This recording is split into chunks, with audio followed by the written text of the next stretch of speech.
Assalamualaikum warahmatullahi wabarakatuh. Selamat malam, salam jumpa, salam persahabatan bagi para sahabat Kahor dimanapun kalian berada. Malam ini, Bang Fawa akan menceritakan sebuah kisah yang sangat menyeramkan. Sebuah kisah tentang seorang kiai yang berceramah di kampung setan, tanah Kalimantan. Bagaimana cerita lengkapnya? Tanpa berlama-lama, langsung saja mari kita simak kisahnya.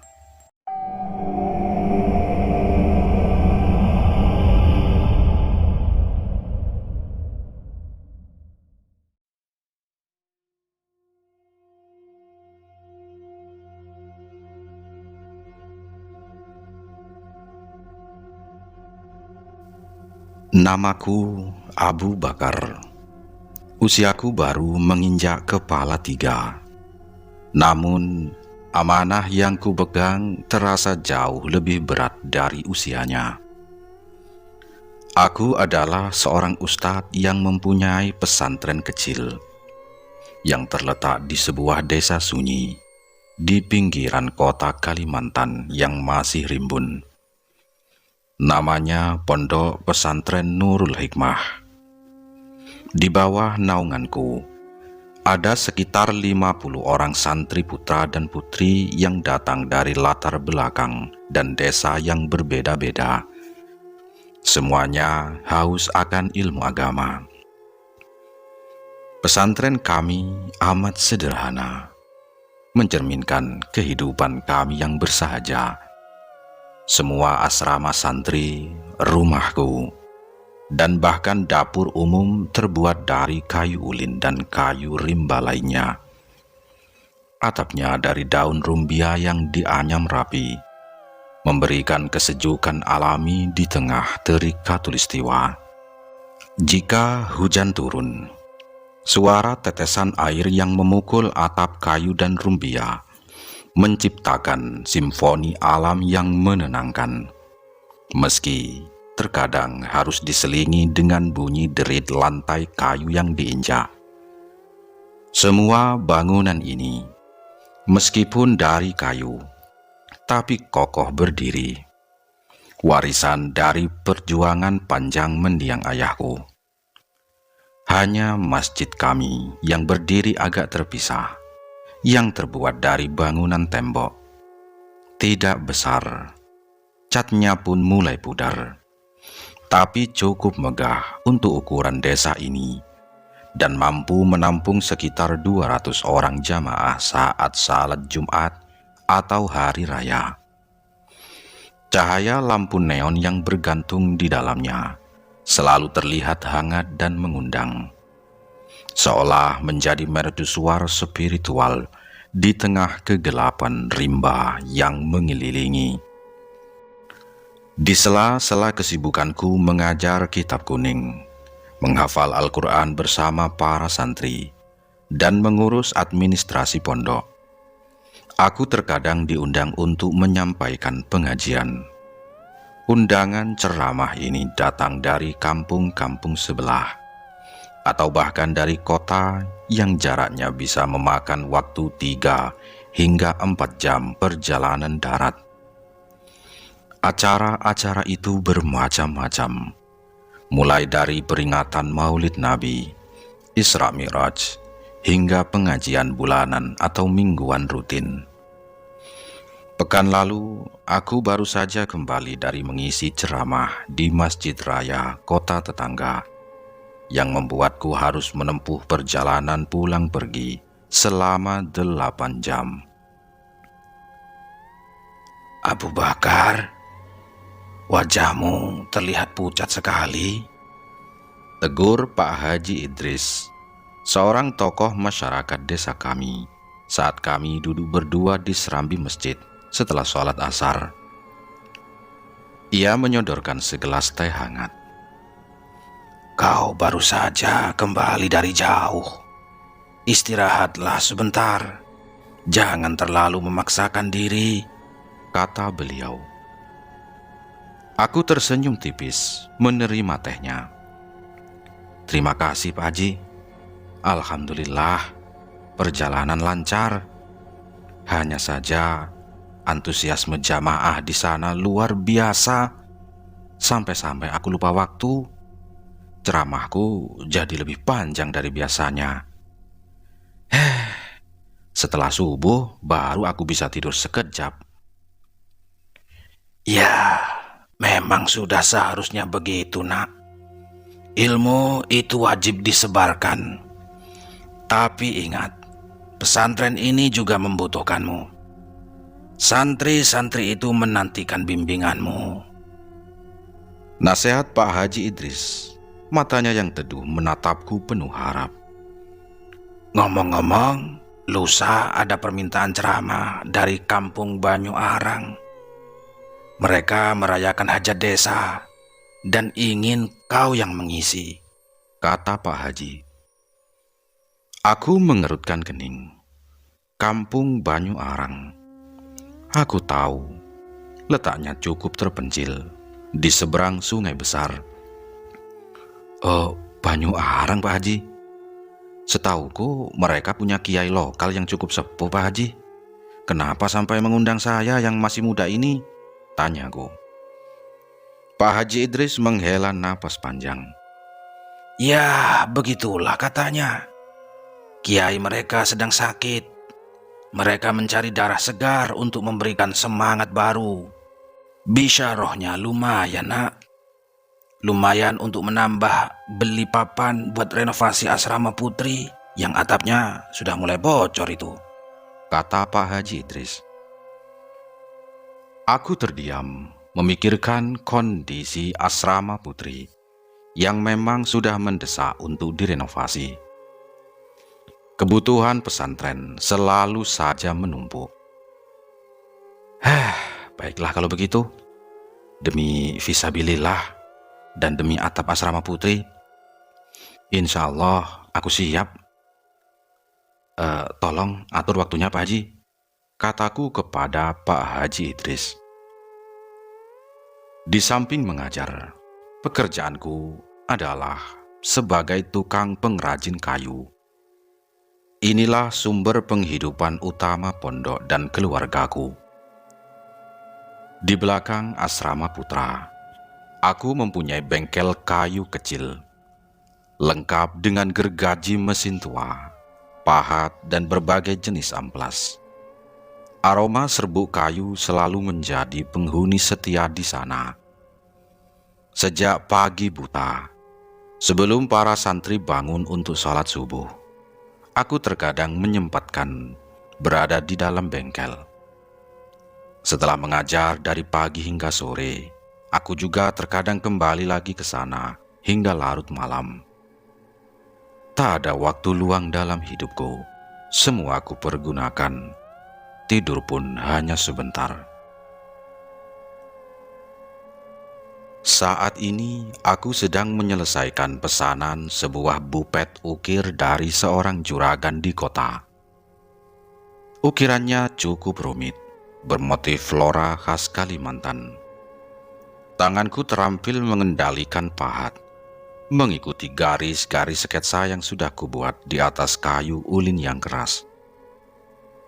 Assalamualaikum Ustadz, sapa si Slamet, salah satu santri senior yang masuk ke bengkel sambil membawa segelas air putih. Waalaikumsalam, Mat. Ada apa? Jawabku. Slamet meletakkan gelas di meja kayu. Ini air minum Ustadz. Ustadz belum makan malam. Tadi Ustadz langsung ke sini setelah mengajar kitab Fathul Mu'in, kata Slamet.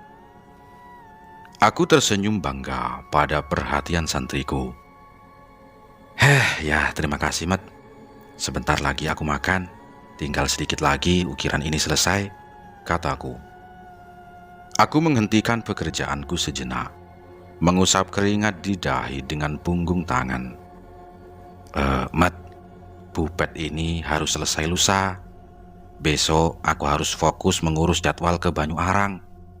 Jadi aku ingin pupet ini sudah siap untuk diantar, kataku. Siap Ustadz. Kalau begitu izinkan kami santri-santri yang sudah tamat pelajaran hari ini membantu Ustadz malam ini. Kami bisa membantu mengamplas bagian-bagian yang sudah diukir Ustadz, pinta Slamet dengan penuh semangat. Aku menggeleng pelan, namun mataku menunjukkan rasa haru. Tidak usah, Mat. Kalian harus istirahat. Besok subuh harus bangun. Kalian harus fokus belajar. Biar ini urusan Ustadz. Lagi pula, pekerjaan mengukir ini butuh ketelitian. Tidak bisa sembarangan. Kalian cukup bantu Ustadz menjaga semangat dengan tidak terlalu ribut di asrama ya, kataku. Tapi Ustadz, sudah.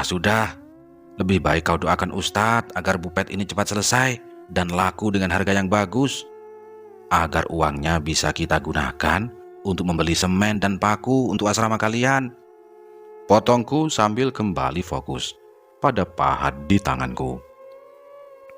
Cepat, sana istirahat, kataku. Slamet mengangguk patuh. Baik Ustadz, kami doakan Ustadz selalu sehat dan berkah usahanya. Kami pamit. Assalamualaikum. Waalaikumsalam, jawabku. Aku melanjutkan pekerjaanku. Suara pahat yang beradu dengan kayu menjadi satu-satunya bunyi di keheningan malam, ditemani bayangan-bayangan yang menari-nari dari lampu kecil yang tergantung. Dalam hati, aku bertekad, sekeras apapun kayu yang kuukir, seberat apapun beban yang kupikul, aku harus terus berjuang demi kelangsungan dakwah dan pendidikan di pondok pesantren Nurul Hikmah ini. Aku tidak boleh menyerah.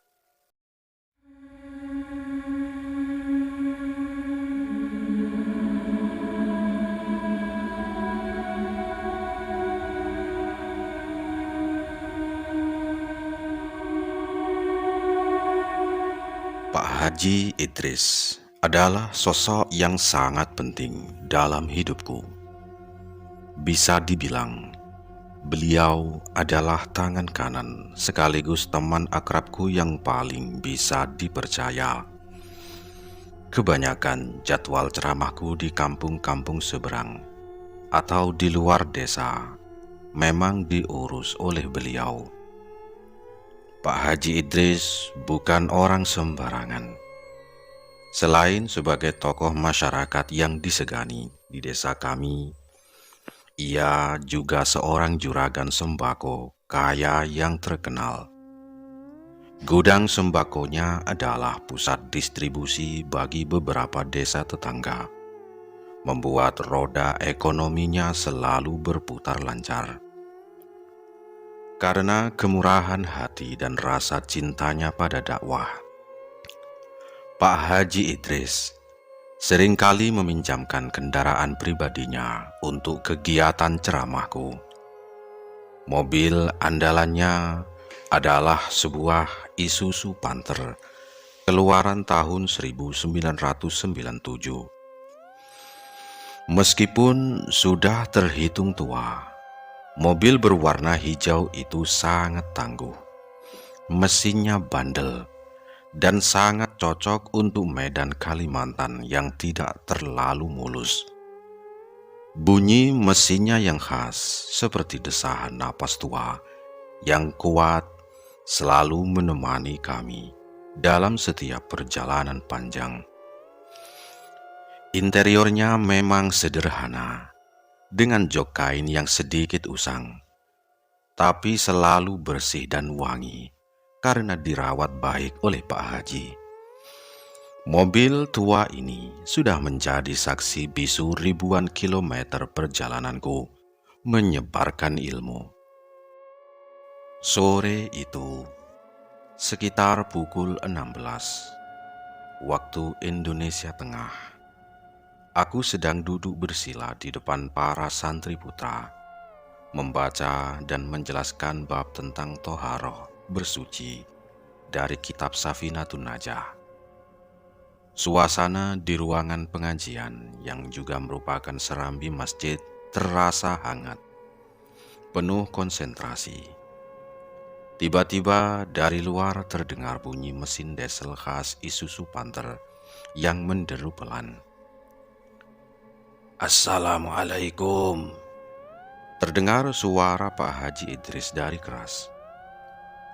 Aku mengakhiri penjelasan satu paragraf dan menoleh ke pintu. Waalaikumsalam. Anak-anak, pelajaran kita lanjutkan setelah Ustadz pulang dari kampung ya.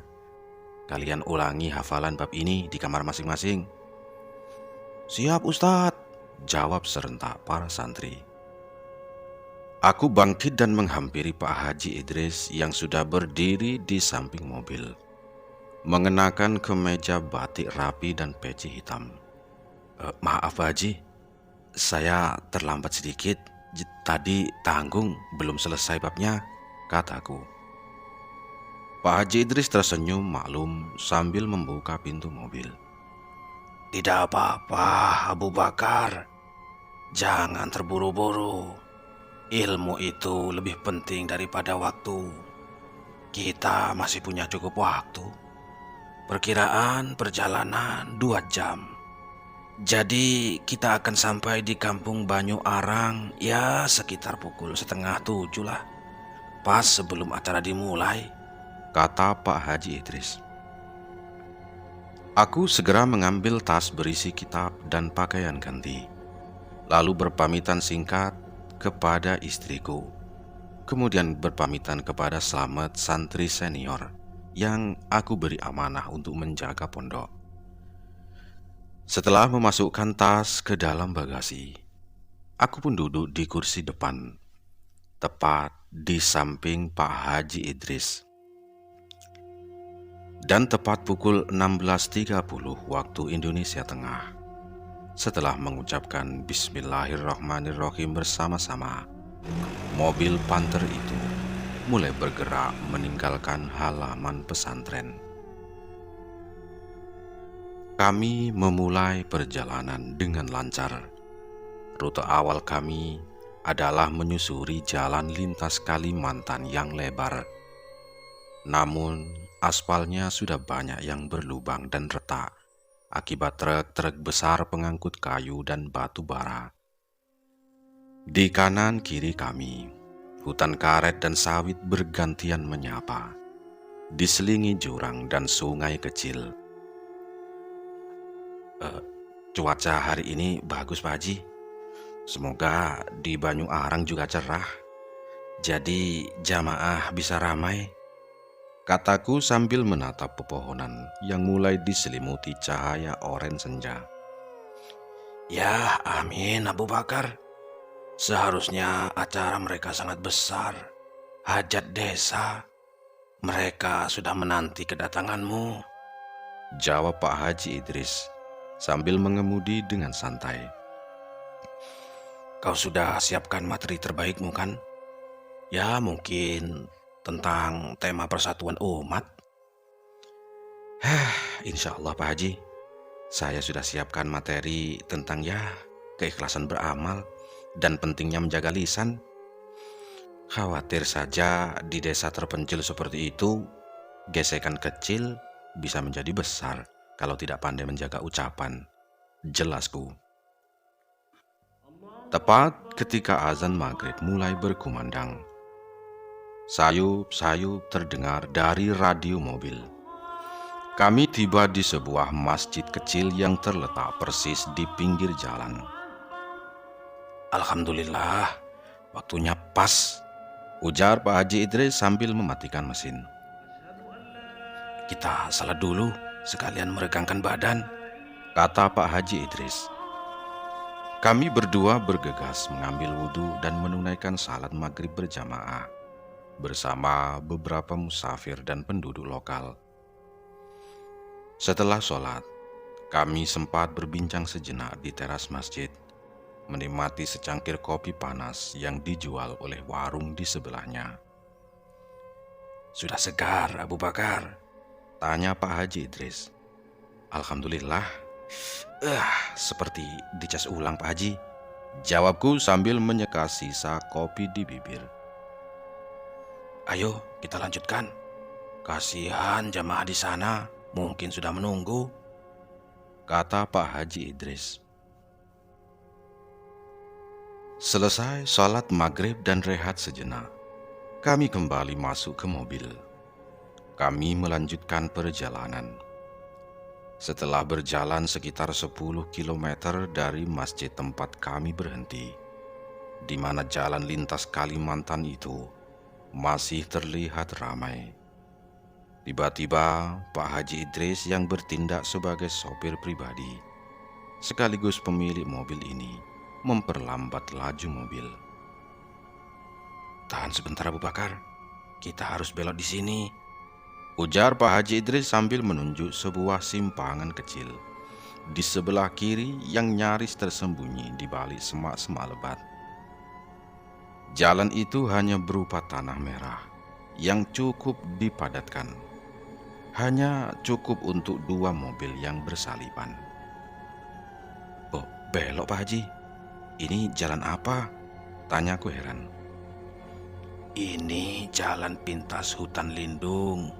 Namanya Rimba Penunggu, jawabnya sambil memutar setir tajam. Ban tertua itu bergetar hebat saat ban-bannya melintas kerikil dan akar pohon di awal jalan. Aku langsung merasa tidak nyaman. Hutan lindung Rimba Punggu adalah nama yang cukup dikenal. Bukan karena keindahannya, tapi karena cerita-cerita angker yang menyelimutinya. Orang-orang jarang berani melintasinya setelah maghrib. Astagfirullah, Pak Haji. Kenapa lewat sini sih? Bukankah jalan utama di lintas Kalimantan itu lebih aman? Protesku. Suaraku sedikit meninggi karena khawatir. Pak Haji terkekeh santai. Aduh, tenang Nak Abu Bakar. Saya sudah sering lewat sini. Lewat jalan utama kita harus memutar jauh. Itu bisa memakan waktu 1 jam lebih. Sedangkan lewat Rimba Punggu ini kita bisa memangkas waktu setengah jam. Kita bisa sampai di Banyu Arang paling lambat ya pukul 7. Kira-kira seperti itu. Pas kan? Pas sebelum acara inti, kata Pak Haji. Tapi Pak Haji, ini kan hutan lindung. Gelap sekali. Ini sudah malam. Dan bukankah Rimba Punggu terkenal dengan banyak... Aku menggantungkan kalimatku. Tidak mau menyebutkan kata hantu atau makhluk halus. Itu hanya cerita orang-orang yang penakut Abu Bakar. Kau ini kan seorang kiai. Masa takut dengan cerita-cerita seperti itu? Goda Pak Haji Idris. Meskipun aku melihat tangannya sedikit mencengkram kemudi lebih kuat. Yang penting kita baca doa. Bismillahirrahmanirrahim. La yadurru ma'asmihi syai'un fil ardi wala fis sama' wa huwas samiul alim. Insyaallah aman. Lagi pula mobil tua ini tangguh Abu Bakar. Tidak akan ada yang berani macam-macam di jalanan yang dilalui Panther 97 ini. Kata Pak Haji. Ia mencoba mencairkan suasana dengan tawa ringan. Tapi suasana di dalam mobil malah semakin mencekam. Cahaya lampu mobil kami seolah ditekan oleh pekatnya malam. Pohon-pohon besar berdiri tegak seperti raksasa tanpa kepala di kanan kiri. Udara di dalam mobil terasa dingin dan lembab. Dan dari luar, aku mulai mencium aroma tanah bercampur dengan bau bunga aneh yang sangat kuat. Ya, baiklah Pak Haji. Tapi kita harus perbanyak zikir dan sholawat. Saya mohon jangan ngebut, jalanan ini terlihat curam, pintaku. Siap Kiai, silakan berzikir sepuasnya. jawab Pak Haji Idris, sambil sedikit menaikkan volume radio mobil yang sedang menyiarkan lantunan ayat Al-Quran. Mobil Panther itu terus merangkak pelan. Beberapa kilometer ke depan, jalan tanah mulai berganti dengan bebatuan lepas. Tak ada penerangan sama sekali selain lampu mobil kami. Hutan di sini terasa jauh lebih tua, lebih sunyi, seolah napas kehidupan ditarik darinya. Tiba-tiba Pak Haji Idris mengerem mendadak. "Kenapa Pak Haji?" tanyaku terkejut. Wajah Pak Haji Idris yang tadi santai kini terlihat tegang. Ia mematikan radio. "Shh, dengar itu Abu Bakar." Aku menajamkan pendengaran. Di tengah keheningan yang menyesakkan, terdengar suara yang sangat aneh. Bukan suara hewan, bukan pula suara angin. Itu adalah suara seruling bambu yang dimainkan dengan nada yang sangat sendu dan melengking. Berulang-ulang, seolah memanggil-manggil. Suara itu datang dari kegelapan di depan kami.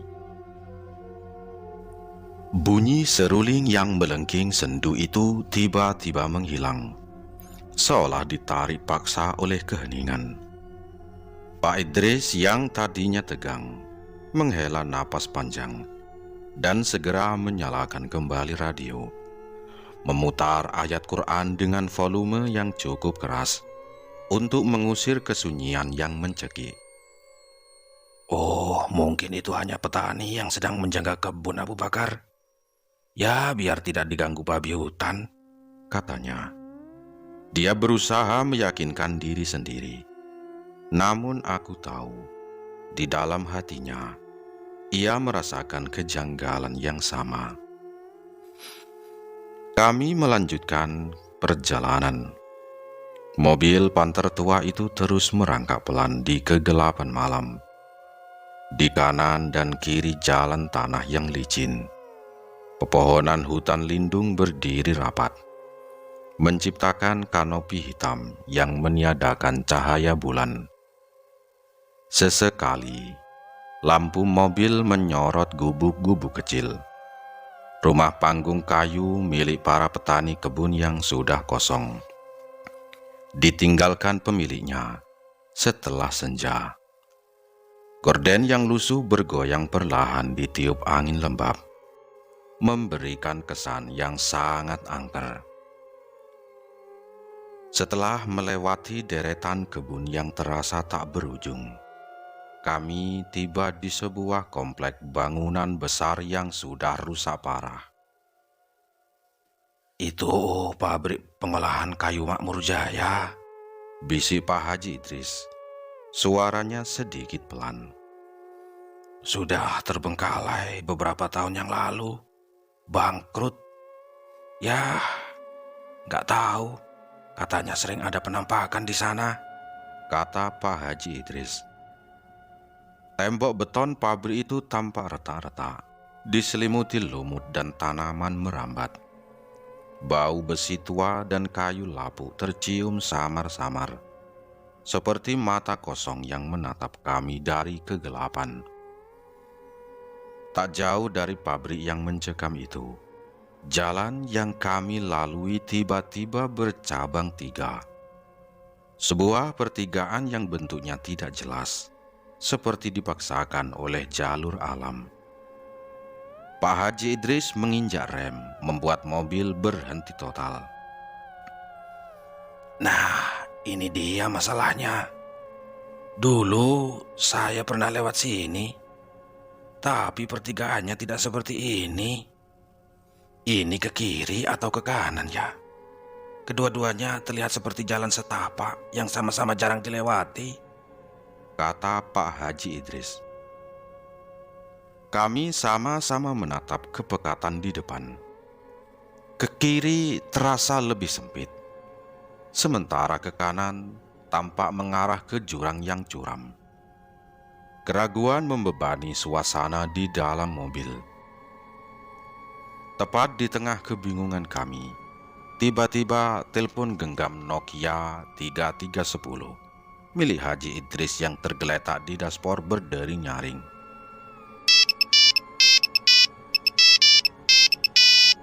Suara ringtone poliponik tua itu terdengar mengagetkan di tengah keheningan rimba Punggu. "Nah, ini mungkin dari panitia Banyu Arang," bisik Pak Haji Idris lega. Ia segera mengangkat teleponnya. "Assalamualaikum." Ya benar. Ini dengan Haji Idris." Iya, saya sedang bersama Ustadz Abu Bakar." Pak Haji Idris berbicara dengan nada semangat. "Kami sudah dekat. Kami baru saja melewati pabrik tua. Dan sekarang ada di pertigaan yang aneh," kata Pak Haji Idris. Sebelah timur pabrik." "Oh, berarti jalan yang benar harusnya..." Tut. Tiba-tiba percakapan itu terputus. Layar Nokia tua itu seketika padam total atau mati total. "Astagfirullah, baterainya habis," tanya Pak Haji Idris sambil mengguncang-guncang teleponnya.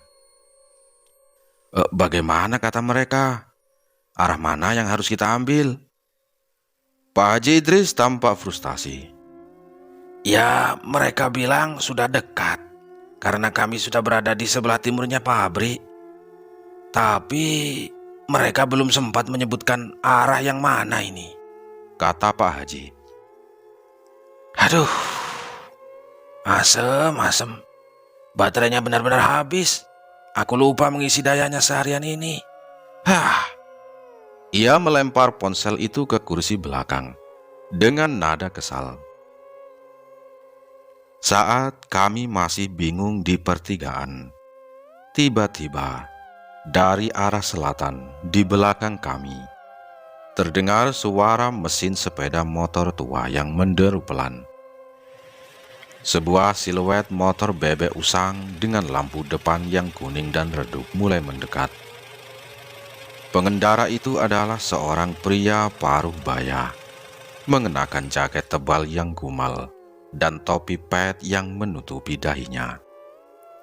"Alhamdulillah, ada orang," seru Pak Haji Idris. Ia segera membuka kaca mobil. "Assalamualaikum, Pak. Maaf mengganggu malam-malam begini. Bisa saya tanya, Pak, arah ke kampung Banyu Arang lewat mana ya?" tanya Pak Haji Idris. Pengendara motor itu berhenti persis di samping kaca mobil kami. Wajahnya terlihat lelah dan kusam. Matanya sayu dan sedikit memerah, seolah kurang tidur. Ia mematikan mesin motornya. "Waalaikumsalam, Pak Haji," tanyanya, suaranya serak. Ia seolah tahu siapa kami. Saya Joko. Saya penjaga pabrik yang terbengkalai itu," katanya. "Oh, Pak Joko. Ya, alhamdulillah. Kami tersesat sedikit, Pak. Jadi Banyu Arang itu kemana ya, Pak?" kata Pak Haji Idris bertanya. Pak Joko menghela napas. "Oh, Banyu Arang itu memang ya lumayan terpencil lah. Tapi ya agak ramai sedikit, Pak. Bapak salah ambil jalan pintas. Seharusnya beloknya jauh sebelum pabrik. Tapi kalau sudah sampai di sini, ya tidak apa-apalah, bisa." Ia menunjuk ke arah kiri, ke jalan yang terlihat sempit dan gelap, mengarah ke sisi utara, jauh dari jalan utama. Lewat sana, lurus saja. Nanti Bapak akan menyeberangi satu jembatan kayu reot. Setelah itu, jalan akan mulai lebar dan Bapak akan langsung masuk ke desanya. Jaraknya sudah tidak jauh paling, Pak Haji. Ya sekitar 15 menit lagi dari sini." "Oh, ke kiri ya, Pak? Ke arah utara?" Pak Haji Idris memastikan. Kalau begitu terima kasih banyak Pak Joko. Kami sangat tertolong, kata Pak Haji Idris. Sama-sama Pak Haji. Hati-hati, jalan itu agak rusak di beberapa bagian, pesan Pak Joko. Matanya terlihat aneh, memancarkan semacam kepedihan yang sulit dijelaskan. Kami mengangguk. Pak Haji Idris segera menyalakan mesin panternya kembali. Suara deruman mesin diesel itu memecah keheningan rimba punggu. Begitu mobil mulai bergerak ke kiri, aku menoleh ke belakang. Dan kulihat Pak Joko sudah menyalakan motornya dan melaju kembali ke area pabrik yang terbengkalai itu. Kami berbelok ke kiri, ke arah sisi utara. Jalan yang kami lalui sesuai dengan deskripsi Pak Joko. Sempit, penuh bebatuan, dan benar-benar tidak terawat.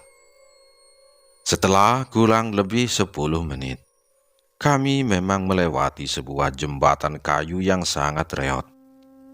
Bunyi gemertak kayu saat mobil kami melintas di atasnya membuat jantungku berdetak kencang. Takut jembatan itu ambruk. Setelah jembatan, tiba-tiba jalanan sedikit membaik. Dan yang paling aneh, kami mulai melihat cahaya. Loh, lihat Abu Bakar, ada pemukiman, seru Pak Haji Idris dengan nada lega yang amat kentara. Mobil kami melaju perlahan memasuki sebuah desa.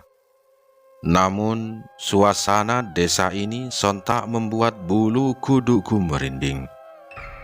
Ini adalah desa yang sangat asing. Pak Haji Idris yang dikenal sering berkeliling desa juga terlihat bingung. Subhanallah, saya belum pernah melihat desa ini sebelumnya. Saya kira saya tahu semua desa di sekitar sini, bisik Pak Haji Idris. Rumah-rumah di sini semuanya adalah rumah panggung kayu kuno, tinggi-tinggi, dengan ukiran yang samar-samar terlihat di bawah penerangan yang sangat minim. Penduduknya tidak menggunakan listrik sama sekali. Hanya ada cahaya dari lampu damar atau pelita minyak yang diletakkan di teras dan jendela, menciptakan bayangan-bayangan panjang dan bergerak-gerak di sepanjang jalan. Suasananya sangat sepi. Tidak ada suara anak-anak bermain. Tidak ada gonggongan anjing. Hanya keheningan yang tebal dan mencekam.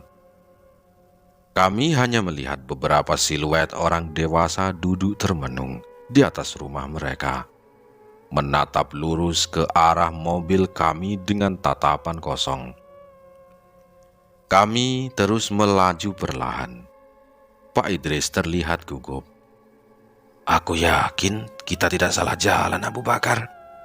Mungkin di sisi lain dari Banyu Arang yang belum pernah dikunjungi, kata Pak Haji Idris. Tak lama kemudian, di ujung jalan desa yang sunyi itu, kami melihat keramaian. Di depan sebuah rumah panggung yang sangat besar, berdiri sebuah pendopo yang penuh dengan orang. Ada pentas sederhana, lengkap dengan sound system besar yang memancarkan suara musik qasidah yang sedikit sumbang dan echo yang berlebihan. Alhamdulillah, kayaknya itu dia. Akhirnya sampai, Abu Bakar, seru Pak Haji Idris. Saat mobil panter kami mendekati keramaian itu, kami segera dicegat oleh seorang pria yang berpakaian rapi, sarung yang dililitkan rapi, baju koko putih dan peci hitam. Wajahnya kurus dengan janggut tipis. Pria itu langsung tersenyum lebar dan membungkuk hormat. Assalamualaikum, Kiai. Kami sudah menunggu. Selamat datang di kampung kami. Waalaikumsalam. Apakah ini kampung Banyu Arang? Tanyaku. Benar sekali, Kiai. Kami panitia yang menelpon tadi. Hehehe, jawabnya. Mari, silakan Kiai dan Pak Haji parkir mobilnya di halaman rumah panggung besar di sebelah sana. Itu rumah kepala desa, tempat Kiai beristirahat sebelum ceramah, Kata panitia itu. Pak Haji Idris mengangguk, namun matanya masih memancarkan keraguan. Ya sudah Abu Bakar, ini pasti Banyu Arang. Walaupun aneh, tapi panitianya sudah menunggu. Bisik Pak Haji Idris padaku. Mungkin ini daerahnya terpencil. Ayo kita turun. Kata Pak Haji Idris.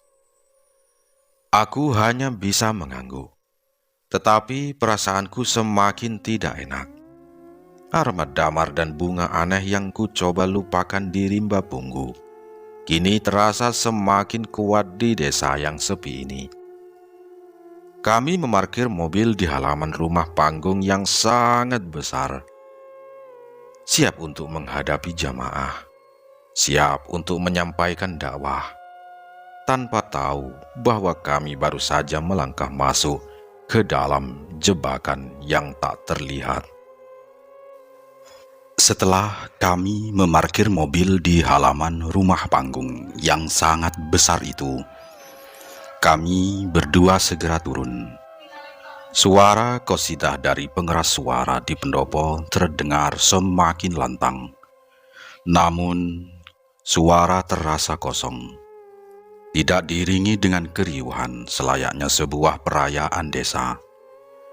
Aku dan Pak Haji Idris memperhatikan sekeliling. Orang-orang di jalanan desa mulai berdatangan dari berbagai arah. Berjalan menuju ke arah pentas panggung pengajian. Mereka tampak beragam. Para laki-laki ada yang mengenakan peci dan sarung. Ada pula yang hanya memakai kaos oblong dan celana panjang lusuh. Demikian pula para perempuan. Ada yang berjilbab menutup aurat, dan ada yang hanya mengenakan kebaya biasa tanpa penutup kepala. Namun, ada satu kesamaan yang sangat mengganggu dari semua wajah yang kami lihat. Pandangan mereka semuanya kosong, lurus menghadap ke depan. Mereka berjalan seperti automasi, tanpa saling sapa, tanpa tawa dan tanpa ekspresi. Seolah-olah mereka adalah boneka yang digerakkan oleh satu tali yang sama, menuju satu titik tanpa ada kehendak pribadi. Pak Haji, lihatlah mereka.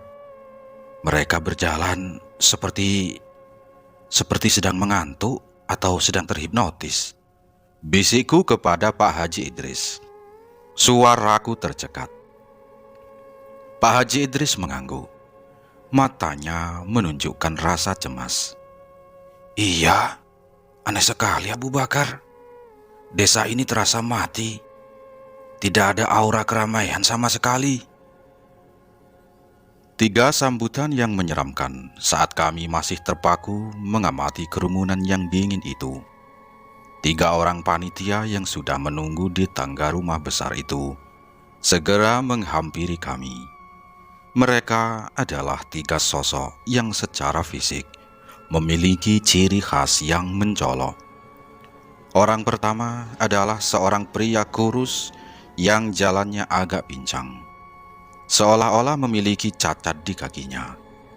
Ia terlihat bersemangat, namun ekspresinya tetap datar.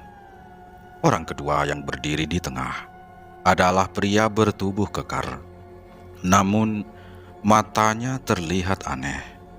Mata kirinya tampak lebih kecil dan tidak bergerak, seolah-olah buta sebelah. Sementara yang ketiga adalah pria muda dengan rambut panjang acak-acakan yang terurai tidak terurus. Pakaiannya paling lusuh di antara ketiganya. Ketiga orang itu membungkuk takzim, menghormat. Selamat datang Kiai. Silakan masuk. Silakan Kiai dan Pak Haji. Tuan rumah sudah menunggu di dalam untuk bersilaturahmi sejenak sebelum acara, kata si pria cacat dengan suara yang sangat rendah. Kami mengikuti mereka. Begitu kami menaiki tangga rumah panggung yang tinggi itu, aura dingin langsung menyergap. Di tengah ruangan rumah yang luas itu, sudah menunggu dua orang penting. Yang satu seorang pria bertubuh gempal yang rapi, yang diperkenalkan sebagai Pak Syukri, kepala desa setempat. Dan yang satu lagi, sosok yang membuatku lebih tertarik, seorang pria tua yang mengenakan sorban putih di kepala, diikatkan dengan gaya khas ulama tradisional. Ia memperkenalkan sebagai Kiai Sadikin, tokoh agama paling sepuh di kampung ini. Assalamualaikum, Kiai Abu Bakar. Alhamdulillah, Anda berkenan datang jauh-jauh, sapa Pak Syukri. Suaranya halus, namun nadanya mendatar, tanpa intonasi. Kami pun bersalaman. Aku mengamati mereka satu persatu. Anehnya, meskipun kata-kata mereka sangat sopan, takzim dan menghormati, tidak ada satupun raut wajah senyum atau kehangatan yang terpancar dari mata mereka. Ekspresi mereka kaku, seolah wajah mereka adalah topeng yang terbuat dari kayu jati. Waalaikumsalam, Pak Kepala Desa. Ini sebuah kehormatan bagi saya. Semoga Allah membalas kebaikan Bapak dan seluruh panitia, jawabku. Silakan duduk, Kiai, Pak Haji, Kata Kiai Sadikin, si tokoh agama. Akhirnya dia bersuara. Suaranya sangat berat, seperti batu yang beradu. Ia memperkenalkan dirinya tanpa menyunggingkan senyum sedikit pun. Padahal, seorang ulama biasanya akan tersenyum saat bertemu tamu dan sesama kiai. Meskipun rumah ini besar dan penuh dengan perabotan kayu ukiran yang tampak mahal, suasana di dalamnya terasa redup dan remang-remang. Seolah-olah semua cahaya dari lampu damar dan bohlam redup diserap oleh dinding kayu tua. Di luar pendopo riuh dengan musik, tetapi di dalam rumah ini, suara itu terdengar jauh dan teredam. Panitia menyuguhkan hidangan. Di meja sudah tersaji berbagai jajanan tradisional, seperti pisang rebus, ubi goreng, dan beberapa kue basah. Namun, warna kue-kue itu terlihat pucat dan tidak menggugah selera. Silakan Kiai, dicicipi.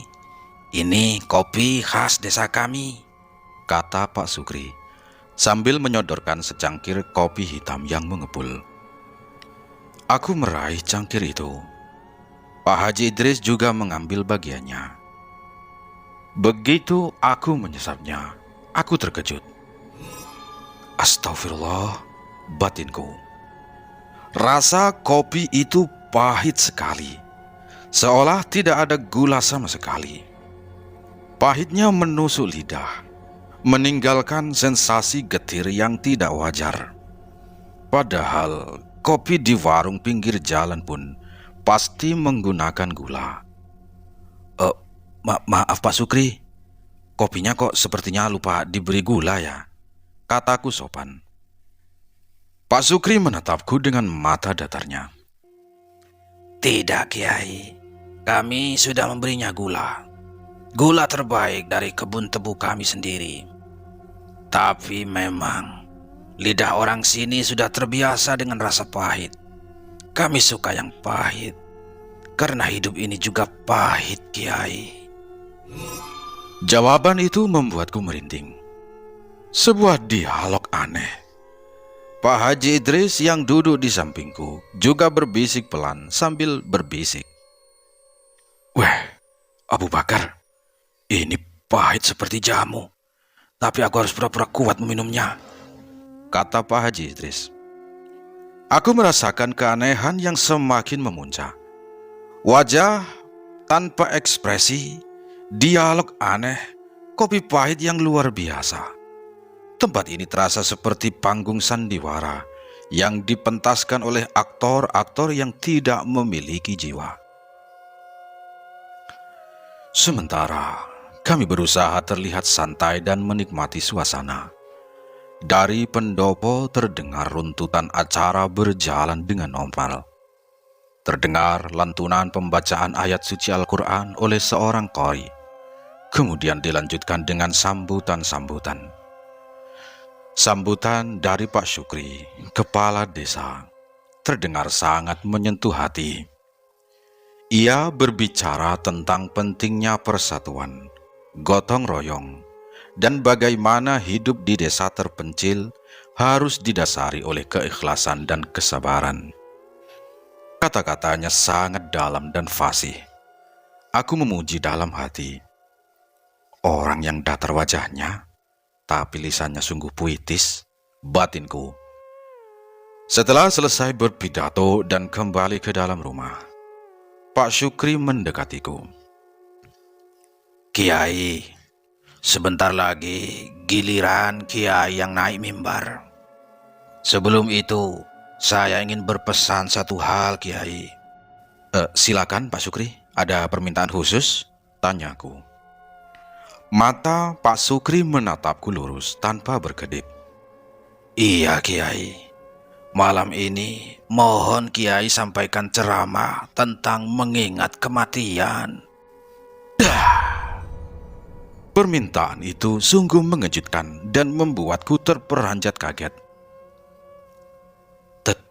Tentang mengingat kematian, Pak Syukri? Ulangku, berusaha menutupi keterkejutan. Bukankah ini acara hajat desa dan perayaan Maulid Nabi? Saya sudah menyiapkan materi khusus tentang keikhlasan, muamalah, dan lain-lain. Tentang bagaimana bersosialisasi yang baik, cara berdagang yang islami, sesuai dengan latar belakang desa yang kebanyakan adalah pedagang dan petani, Pak Syukri. Itu jauh lebih relevan untuk desa seperti ini, kataku. Wajah Pak Syukri sama sekali tidak berubah. Ia menggeleng pelan. Tidak, Kiai. Muamalah, sosialisasi itu urusan dunia. Malam ini kami hanya ingin Kiai berbicara tentang kematian. Hanya itu yang penting bagi kami di sini. Bahwa hidup ini sementara dan kematian adalah kepastian. Kami rindu mendengar nasihat tentang bekal menuju alam kubur. Tiba-tiba Kiai Sadikin yang dari tadi diam ikut angkat bicara. Suaranya berat dan menggelegar. Laksanakan permintaan Pak Kepala Desa, Kiai Abu Bakar. Kami di sini sangat membutuhkan pengingat itu. Sangat membutuhkan, kata Kiai Sadikin. Rasa aneh itu berubah menjadi ketakutan yang samar. Mengapa di tengah perayaan harus ada permintaan yang sangat spesifik dan mencekam tentang kematian? Padahal materi sosial muamalah yang sudah kusiapkan sangat dibutuhkan oleh masyarakat. Namun sebagai tamu, aku merasa tidak enak menolak permintaan tuan rumah. Baiklah Pak Syukri, jika itu permintaan tuan rumah, insya Allah saya akan coba sesuaikan materi secepatnya, ujarku pasrah. Semoga Allah memudahkan Pak Kiai, kata Pak Syukri mengangguk kecil, masih tanpa ekspresi. Terima kasih Kiai. Sebentar lagi giliran Kiai naik. Kami tunggu ceramah yang mencerahkan dari Kiai, kata Pak Syukri meneruskan. Tibalah saat yang mendebarkan. Setelah perbincangan singkat dan aneh di rumah kepala desa, Pembawa acara di pendopo segera memanggil namaku. Dan kini, mari kita sambut penceramah kita yang datang jauh-jauh, Al-Mukarram Ustadz Abu Bakar. Kepada beliau dipersilahkan. Aku bergegas bangkit, menyambut panggilan itu.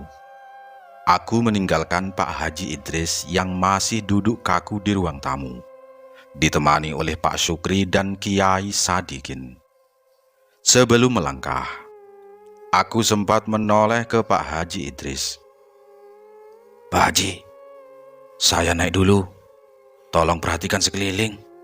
Perasaan saya tidak enak, bisikku cepat. Pak Haji Idris membalas dengan tatapan mata penuh kekhawatiran. Mengangguk kecil dan berbisik. Iya, hati-hati Bakar. Cepat selesaikan. Bau di sini semakin aneh. Aku pun berjalan melewati kerumunan kecil menuju pentas pengajian umum.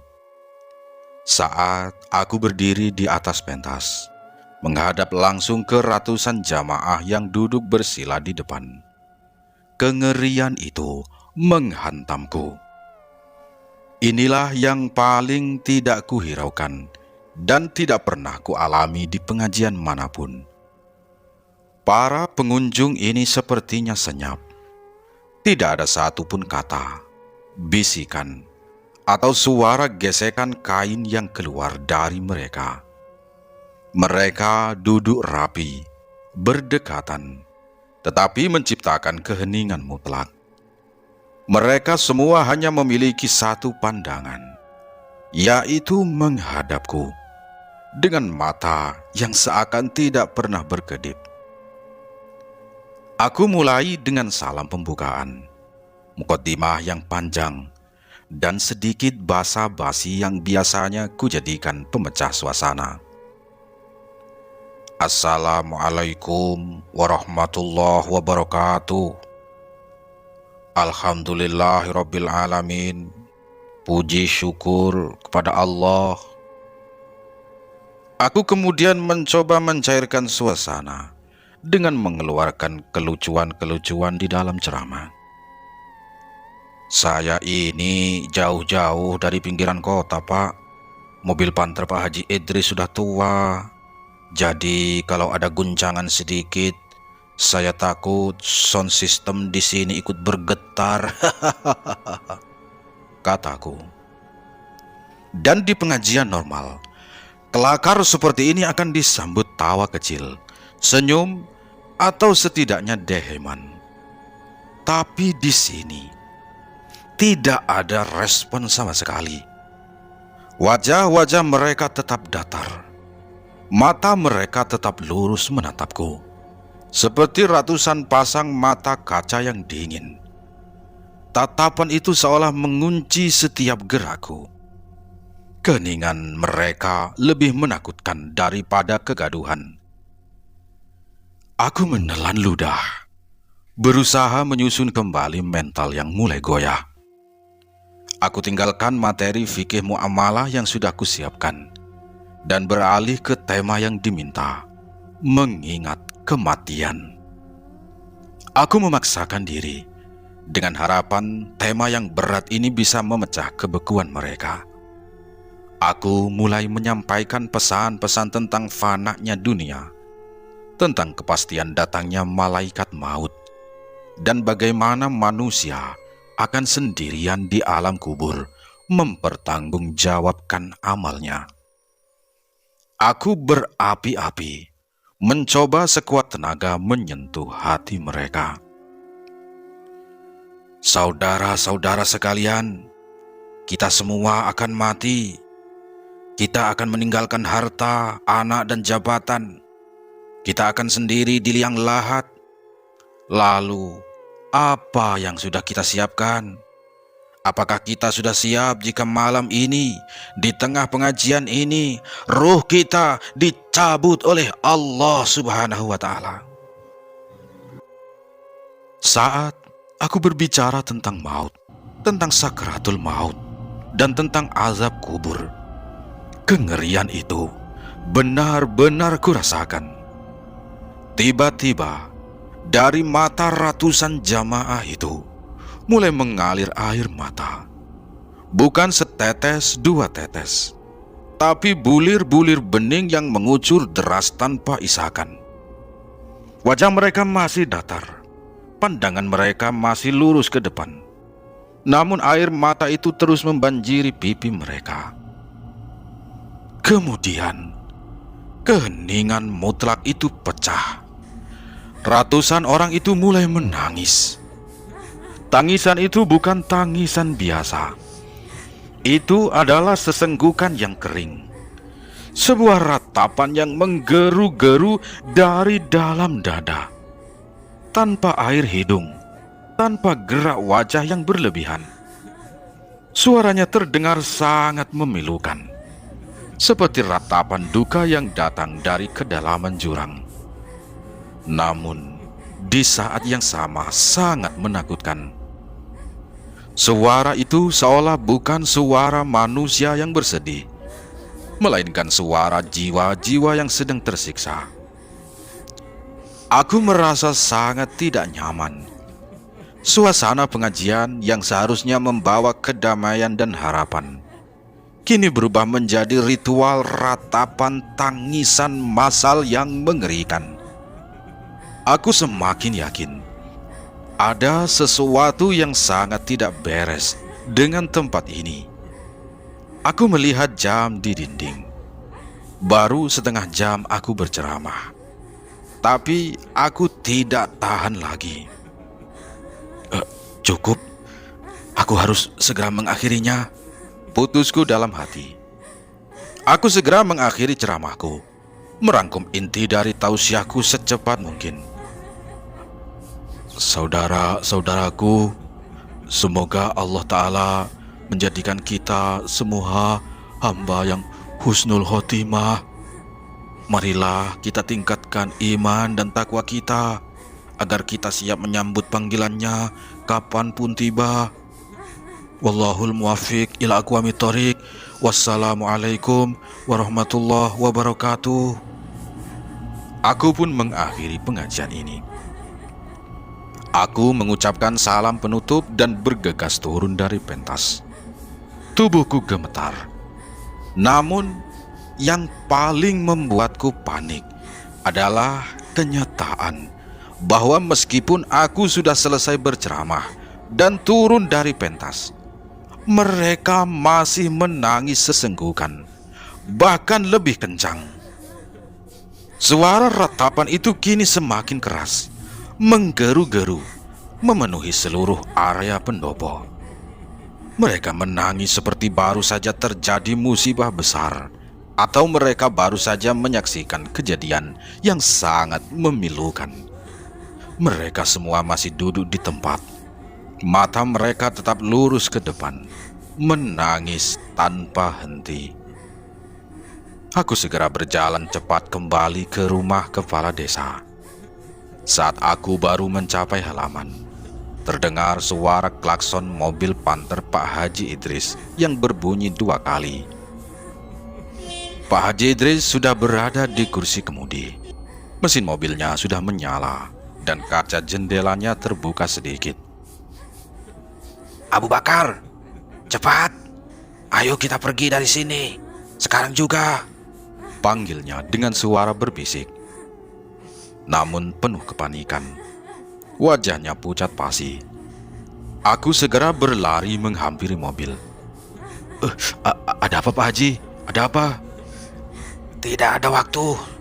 Di dalam rumah tadi, aku mendengar suara orang-orang menangis menyayat hati, kata Pak Haji Idris sambil menunjuk ke arah ruang tamu tempat kami duduk tadi. Padahal hanya ada Pak Sukri dan Kiai Sadikin di sana. Mereka berdua duduk diam, tapi suara tangisan itu datang dari dalam rumah. Aku tidak tahan lagi. Aku tidak tahu tempat apa ini, kata Haji Idris. Aku menoleh ke belakang. Ya, dari dalam rumah besar itu dan dari area pendopo, suara tangisan yang menyayat hati bercampur aduk. menciptakan simfoni duka yang sangat mematikan. Tanpa pikir panjang, aku segera melompat masuk ke kursi penumpang. Jalan Pak Haji, sudah jalan mobilnya sekarang," seruku. Pak Haji Idris segera menginjak gas. Mobil Panther tua itu meraung dan meluncur meninggalkan halaman rumah kepala desa. Saat mobil berbalik arah, aku sempat melihat sekilas ke arah pendopo. Ratusan wajah yang kini berlumuran air mata masih menatap lurus ke arah jalan, seolah-olah kami baru saja meninggalkan orang-orang yang sedang berduka di sebuah pemakaman massal. Kami meluncur cepat, meninggalkan desa sunyi yang penuh lampu damar. Meninggalkan desa sunyi yang penuh lampu damar itu, kami tidak menoleh ke belakang, hanya ingin segera keluar dari tempat yang terasa bukan lagi sebuah desa manusia, melainkan kampung setan.